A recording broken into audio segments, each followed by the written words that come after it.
Theological day to all of you. और आज हम सीखेंगे दिल से, लेकिन सीखेंगे क्या? मेन आइडिया, जो कि किसी भी रीडिंग कॉम्प्रिहेंशन के लिए बहुत जरूरी है, अगर हमें उसके सारे आंसर सही चाहिए तो।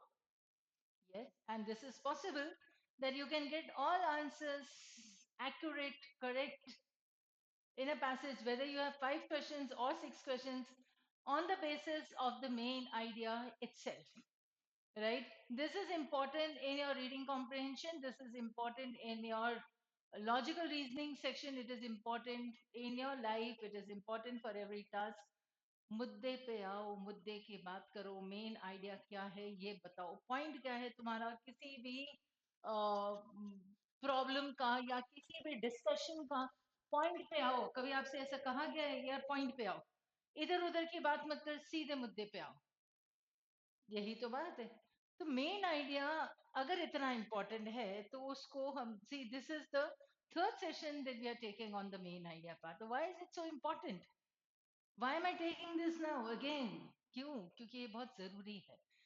आराम से आप समझोगे अगर आपने एडिटोरियल्स पढ़े हैं, अगर आपने एडिटोरियल्स देखे हैं जो मैं लेती हूँ यूट्यूब पे। Again it is for all of you so that you can understand how to extract the main idea. Secondly, you can understand what is going on in the world. You can analyze the article that we read. You can enrich your vocabulary. या तो सब चीजें हो जाती है उस editorial discussion में, लेकिन वही चीजें हमें यहाँ पे भी अप्लाई करनी होती है, तो जाके हम मेन आइडिया निकाल सकते हैं। बाकी सारी चीजें फ्रिवोलस होंगी, एडिशनल पॉइंट्स होंगी, सपोर्टिंग पॉइंट्स होंगी, सपोर्टिंग डिटेल्स होती हैं।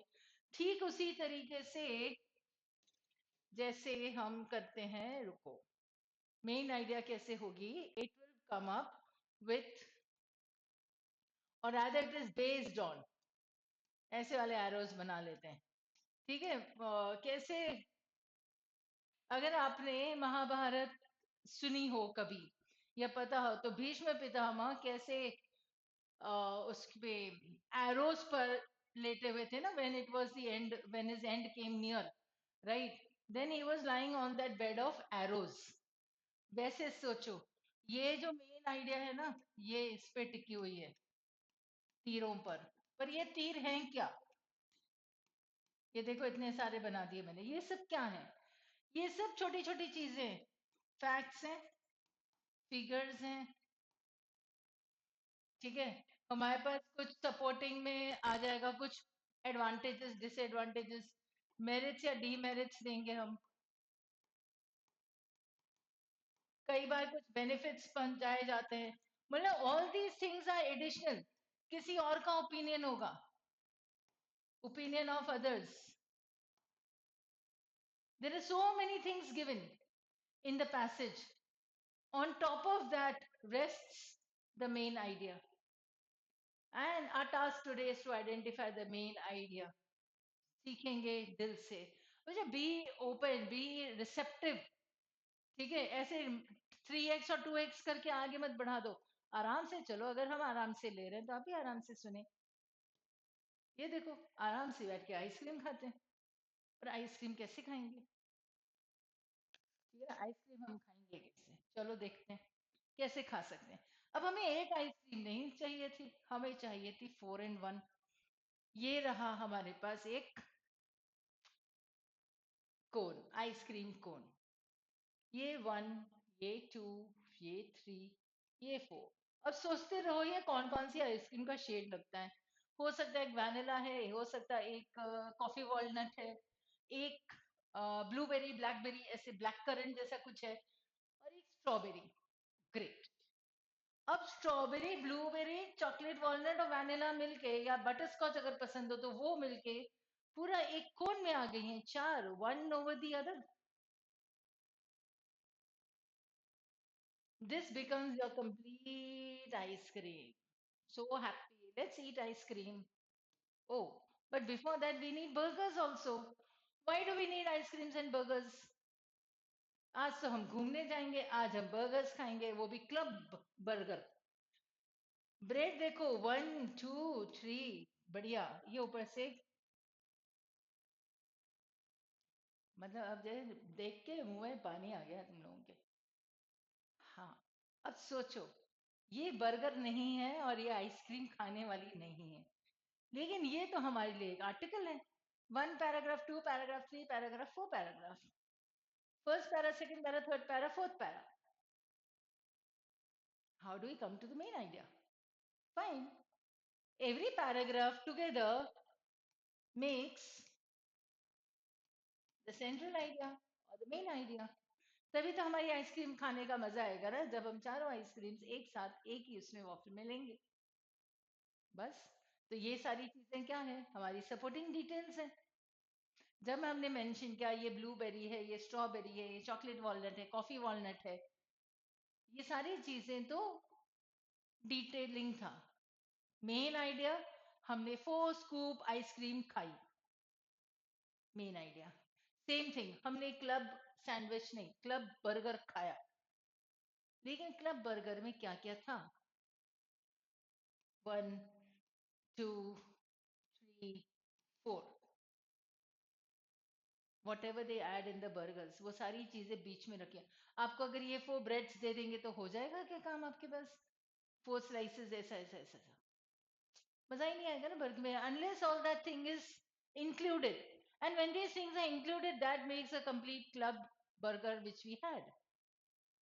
Right? Understand now, same thing as I said, if this is an article, you need to add a few details. As I said in the earlier slide, right? Details में हम क्या add करेंगे? Facts and figures हैं, pros and cons हैं, merits demerits हैं, advantages disadvantages हैं, हमारे पास कई सारे एग्जाम्पल्स होंगे, हमारे पास कई सारे बेनिफिट्स होंगे। पॉसिबल है ऑथर ने कुछ सजेशंस दिए हो, पॉसिबल है ऑथर ने किसी और का ओपिनियन दिया हो, पॉसिबल है ऑथर ने किसी और बुक का या मूवी का रेफरेंस दिया हो। सो many things he gives us, all these things help him to establish his main point. All these things becomes the supporting point for his main point. आपको अब नेक्स्ट टाइम आप कोई भी आर्टिकल पढ़ोगे ना, आप ये देखना कि ऑथर के आइसक्रीम में क्या क्या ऐड हुआ है, ऑथर के बर्गर में क्या क्या ऐड हुआ है। आप कभी सबवे गए हो? अभी मैंने यहाँ पे सबवे नहीं डाला ठीक है। सो आप कभी सबवे गए हो तो there you yourself come up with the ingredients. मुझे वो एकदम से याद आया, जहाँ पे इंग्रेडिएंट्स हमारी मर्जी के होते हैं, सॉसेस हमारी मर्जी के होंगे, राइट? डिप्स हमारी मर्जी के, what ever you want it will be what you want, right? So you will get whatever you have ordered. So the author also, when he wants to serve us a passage, he'll add his own ingredients, no? And then comes up the passage pop. There it is. On a platter served to us. मतलब आप सोचो, मैंने कहा है ना सीखेंगे दिल से, तो सोचो ना जब आप रीडिंग करते हो वो भी दिल से करो। जब आप आइसक्रीम, नेक्स्ट आप आइसक्रीम खाओगे ना, आप ये देखना, इट्स 4 स्कूप वाली आइसक्रीम खा के देखना, right? It's delicious, I'll also try one day, right? And this club burger, though I'm not able to eat, but yes, if you can, you should definitely try. So then see what all is added there. वहां पे जो add किया जाएगा ना, and point क्या होगा? आपने, आप जाके अपने दोस्तों से कहोगे कि मैंने आज क्लब बर्गर खाया, उसमें क्या क्या एडेड था? Supporting points. आपने बर्गर खाया क्लब वाला, डिलिशियस था, that was your main point. कहाँ से खाया? Restaurant was right stupendous. So you have your point to state in front of your friends, and rest of the things that you say become the additional point, the supporting points, right? Come on. अब यहां से आ जाते हैं हम burger और ice cream की दुनिया से, आ जाते हैं हकीकत में। अब हकीकत में देखेंगे आप तो ये एक, recently I had read an article on Rohit Sharma, I think so, ये इंडियन एक्सप्रेस का सेकंड या थर्ड, सेकंड वाला आर्टिकल था ये शायद, date I don't remember, it may be around February 9th और 10th के आसपास कहीं होगा, I am not sure about that, right? हम उसको पढ़ते हैं। In a matter of a month, Indian captain Rohit Sharma experienced the contrasting emotions. Contrasting emotions मतलब इसके पहले कुछ और था. Extreme reactions of the famously fickle Indian fan. At the start of the year, because of weak test match form, he stepped aside as captain for the final test of the series against Australia. There were questions about the 37-year-old's place in the ODI team too. ठीक है, अब इसको ध्यान से पढ़ना क्योंकि ये चीजें आपने कई अ, महीने पहले आपने ये देख सुनी होंगी जब रोहित शर्मा हट गए थे वहां से कैप्टनसी से, राइट? और उसके बेस पे आपने हो सकता है आर्टिकल्स भी पढ़े हो, पर you know the matter because I am assuming that most of you are interested in cricket, right? तो ये तो टॉपिक जरूरी आपने पढ़ा ही होगा बिल्कुल. So 37-year-old's place in the ODI team too. Now the rock of the team not too long ago, he was now seen as a roadblock for youngsters waiting in the wings. ये point है major author की कि ये मतलब सोचो दुनिया कैसे change हो जाती है. ठीक है, कुछ समय पहले जब ये उस टीम का एक रॉक था, रॉक मींस एक सपोर्ट था, जैसे राहुल द्रविड़ को द वॉल कहा जाता था. ठीक है, वैसे रोहित शर्मा को एक रॉक माना जाएगा ये ऑथर के हिसाब से, है ना? अभी इसमें आर्टिकल में जिससे पहले रॉक माना जा रहा था कुछ ही समय में उसे रोड ब्लॉक माना गया.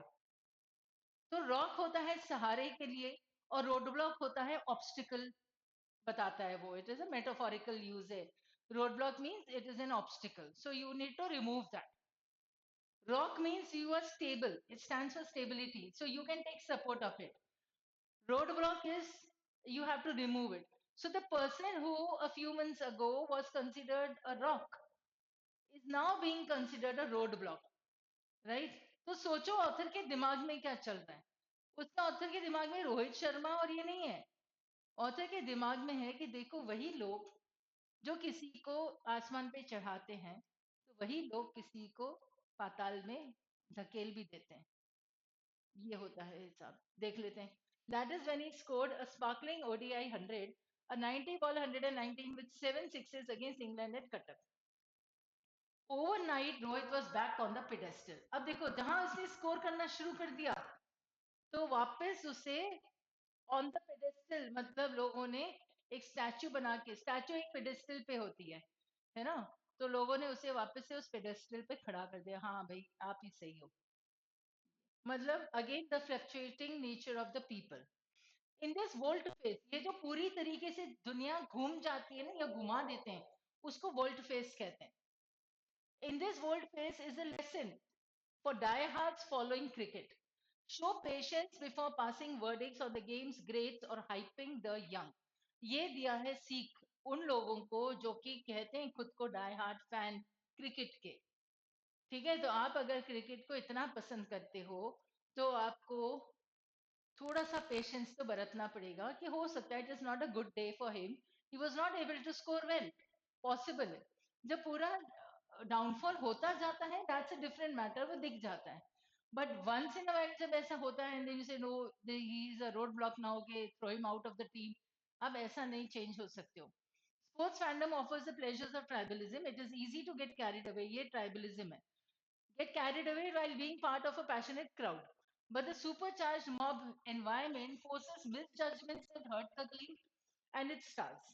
तो misjudgments होते हैं तो जज misjudgments अगर होंगे तो लोगों के हिसाब से. क्राउड जो है ना, क्राउड का जो एटीट्यूड होता है, क्राउड का जो अप्रोच होता है, क्राउड का जो कहना होता है ना, वो कोई नहीं न सुनता है न समझता है. ठीक है, तो क्राउड मोबिलिटी या र्यूमर्स ऐसे ही तो फैलते हैं, बातें ऐसे ही फैलती हैं. क्यों? क्योंकि क्राउड ने कहा है.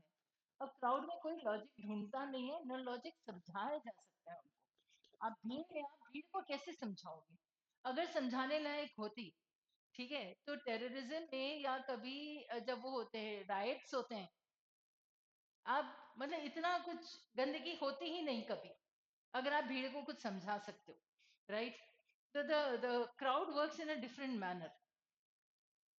So he says the supercharged mob environment forces the misjudgments that hurt the game and its stars. Over the years, the kangaroo court has moved from the stadium to social media, where agents and fan clubs pit one superstar against another. ये कर लेते हैं kangaroo courts.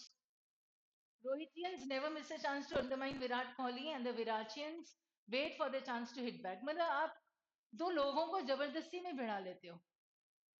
आप रोहित शर्मा को विराट के against खड़ा कर देते हो and then you as a crowd would fight being the fans of this individual.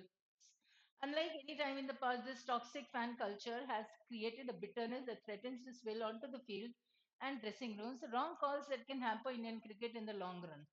ठीक है, तो ये रॉन्ग कॉल्स हो जाती हैं। और सोचो से रॉन्ग कॉल्स कहाँ, मिस जजमेंट्स कहाँ। यहाँ पे उन्होंने कहा कि कभी उसको पेडेस्टल पे खड़ा कर दिया, कहीं रोड ब्लॉक मान लिया। तो इन सबके पीछे ऑथर ने इतनी सारी चीजें, इतनी सारी डिटेल्स क्यों दी हैं? उनके पास एक पॉइंट है बताने के लिए।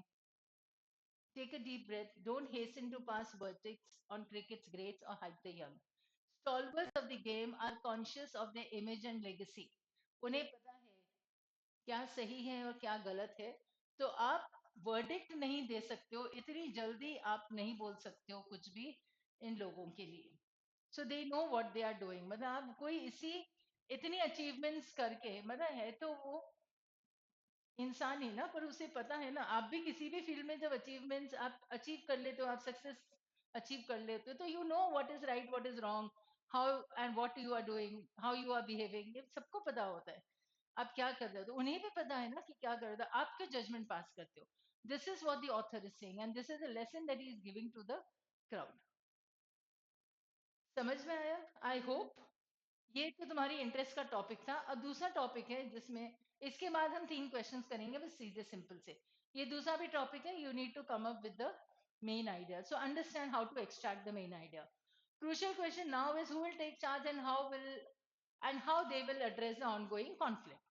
BJP leadership must carefully select a successor capable of bringing all sides back to the negotiating table.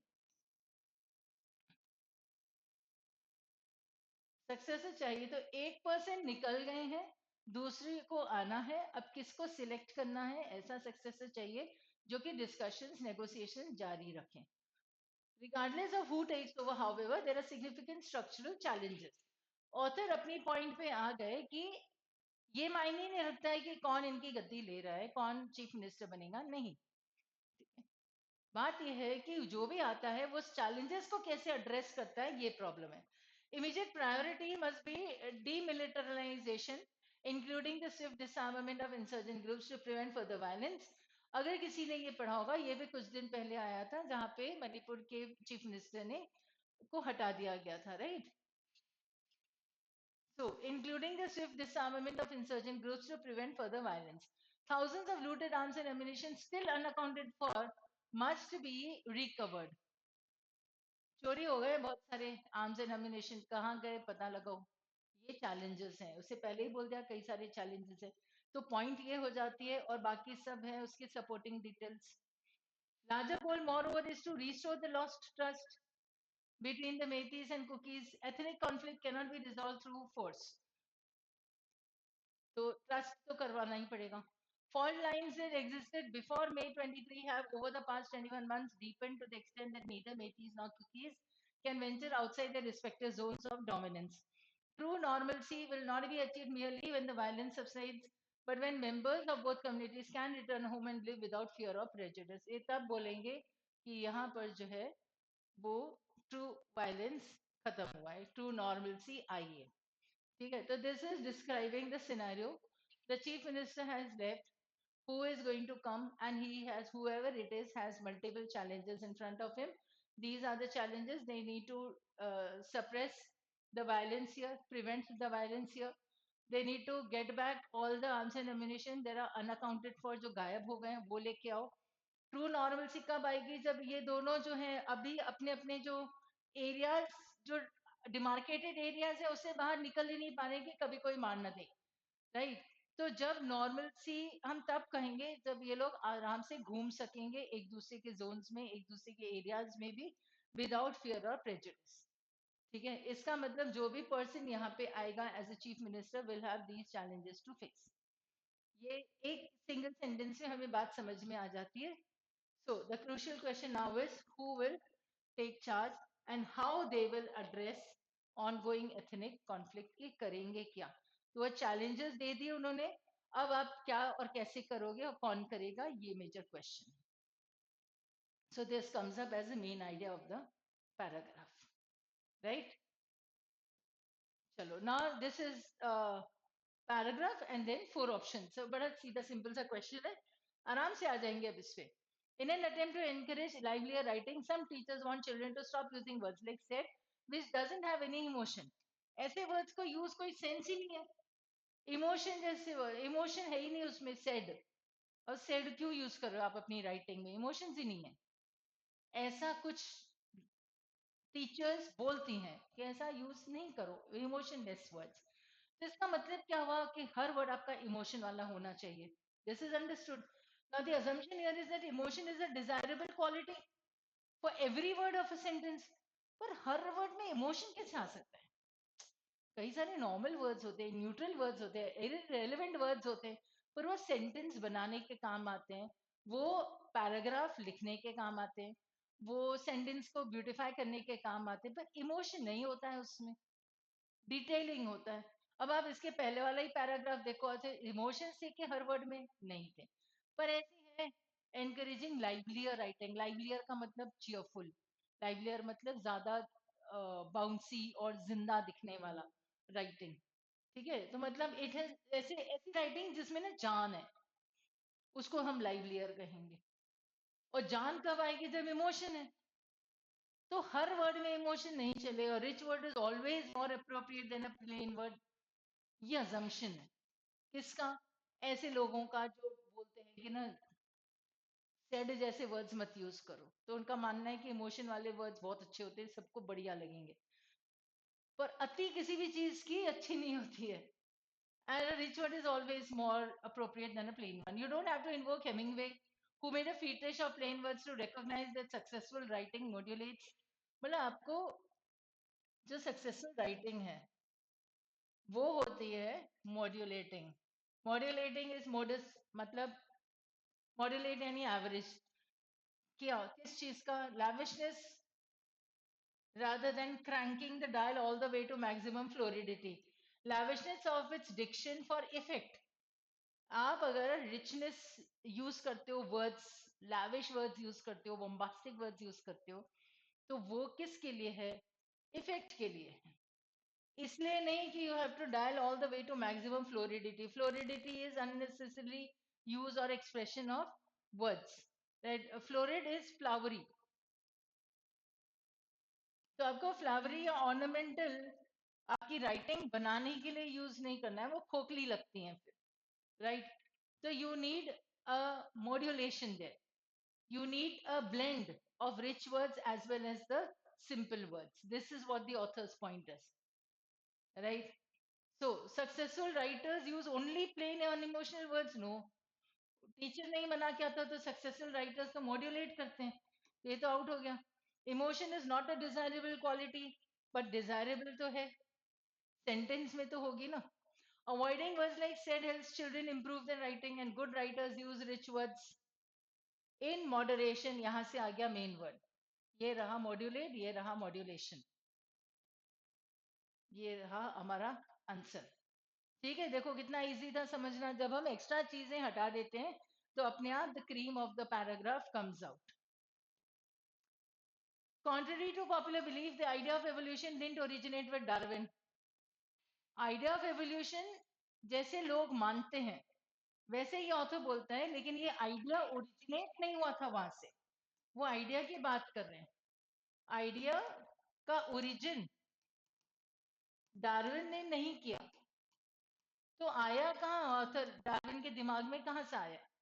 His accomplishment was to come up with a workable scheme by which it likely occurred. Darwin, it must be said, had unusual exposure to the enormous diversity of life on Earth for a man living in his time through his voyage on the Beagle.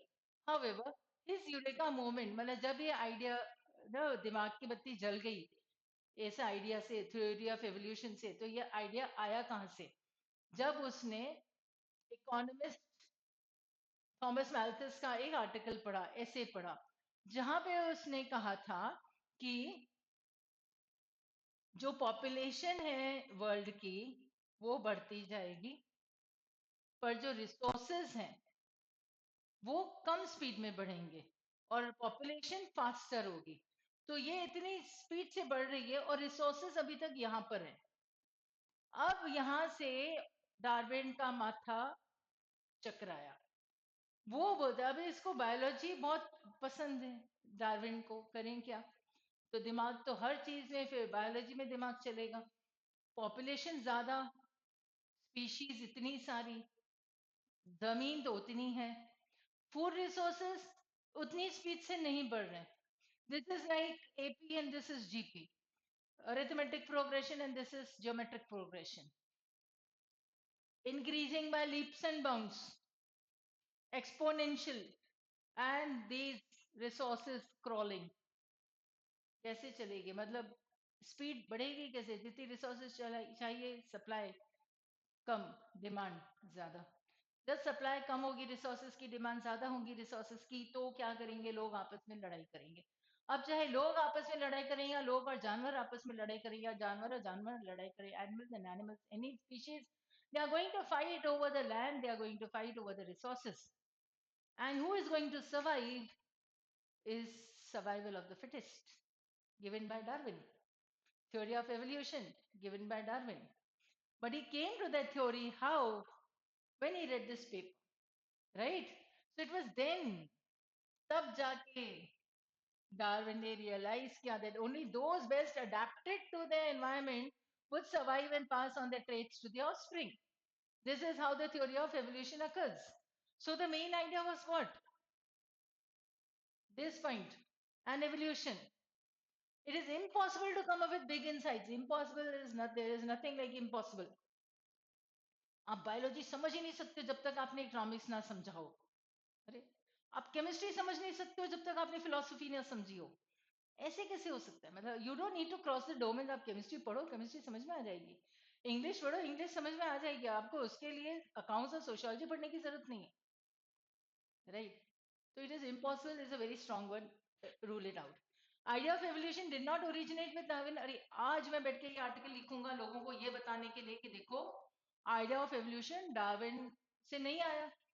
अच्छा, idea of evolution मैल्थस से भी नहीं आया, मैल्थस से आया। मतलब author ने ये सोच के लिखा है क्या आर्टिकल कि आज मैं दुनिया को सच्चाई बता दूंगा, राइट? मतलब it is Malthus not Darwin who has written this theory. ये मकसद ऐसे लग ही नहीं रहा है ना कि ऑथर का मकसद होगा। वो क्यों इतना डिटेलिंग में देगा? तो what is his idea, what is the idea that is in his mind? It is that it was with the connections that Darwin uncovered, ये है ना, रियलाइज्ड, ये रहा, more than the facts themselves that made his work important.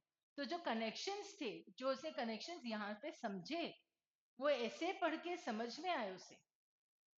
ठीक है, देखो ऐसा होता है, दिमाग की बत्ती तब जलती है ना फिर, जब हमें उस टाइम पे पॉइंट ऑफ रियलाइजेशन पे हमें कुछ आ जाता है समझ में। अदरवाइज वो at the back of the mind तो हमारे पास बहुत सारी चीजें होती हैं। So this becomes your answer. Understand the article from the point of view of the author, not according to what you know or what you can understand.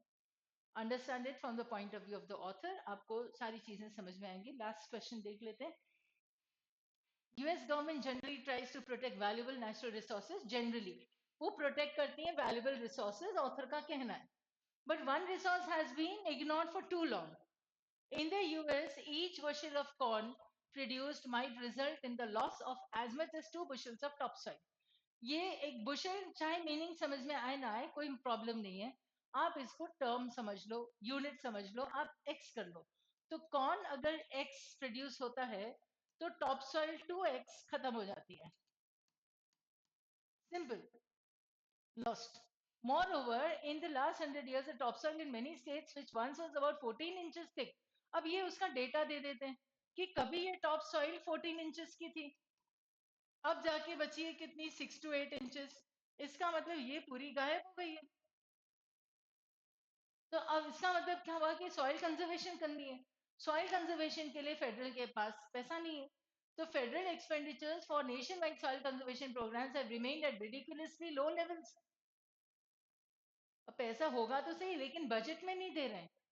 तो ridiculous मतलब ऐसे कैसे, जब इतना नुकसान हो रहा है टॉप सॉइल को, और कंजर्वेशन करना आपका काम है और आप अधिकतर करते भी हो, पर आपका फोकस सॉइल इरोजन पे क्यों नहीं जा रहा है? कि सॉइल इरोजन हो रहा है तो सॉइल कंजर्वेशन के लिए आपको पैसा रखना चाहिए, but they are not allotting that much funds to the the federal is not allotting. And the funds that it is allotting for soil conservation is less than the total. Dekho, total federal expenditures for nationwide soil conservation has been less than the allocations of some individual state. तो इसका मतलब states के पास भी ज्यादा पैसा है soil conservation के लिए, वो allot कर लेती है. फेडरल इतना काम भी नहीं कर रही है. तो मतलब क्या हुआ? फेडरल को करना चाहिए, क्योंकि ऑथर के हिसाब से उससे पहले कहा है कि फेडरल अक्सर नेचुरल रिसोर्सेज को कंजर्व करती है, उसके लिए पैसा रखती है. तो यहाँ पे अगर वो नहीं कर रही है तो ऑथर्स फाइंडर्स की उसे करना चाहिए, right? So your answer, federal government should spend much more on soil conservation than it has been spending. Why? Because according to the author, it is at ridiculously low levels. Clear? So, which one of the following best expresses the main idea? Corn is not a cost effective product. Our topic was not corn, that was only an example. Layer of topsoil only 6 to 8 inches. Again, cannot support. ये तो है ही से, पर main idea नहीं है. Soil conservation is the responsibility of the federal government, not the states. But the author's point was not that it is a responsibility of the federal government. No. उसने ये दिया था कि स्टेट्स के पास भी ज्यादा पैसा है सॉइल कंजर्वेशन के लिए, उन्होंने अलॉट कर रखा अपने बजट में. फेडरल ने इतना ज्यादा भी खर्चा नहीं किया है, तो इतना भी नहीं किया मतलब उसे करना चाहिए. सीधी सिंपल सी बात है. तो it should spend more. This is the main idea in his head. हाँ, ये रही हमारी आइसक्रीम. ठीक है, अब आप देखना सपोर्टिंग डिटेल 1, 2, 3. अब ये 3 लेयर वाली आइसक्रीम हो गई है. पर when you understand an article, try writing the supporting details and then coming to the main idea. Main idea यहां आ जाएगा, सपोर्टिंग डिटेल्स को प्लस करते जाना. It will lead to the main idea. ठीक है. So stay logical, stay positive, be logical and be positive always. हमेशा रहना. ये इजी थे क्वेश्चंस अगर आपने पूरा फॉलो किया है and you are here. So thank you for watching the complete thing. And yes, if you like it, do comment it, like, share जरूर करना. डेफिनेटली आप इन वीडियोस को, आप इन रिकॉर्डिंग्स को फॉलो करोगे जो आपके पास मिल रही है सीखो दिल से में, तो you are definitely going to benefit. Have trust on us and stay always with Viditya. Thank you. See you soon.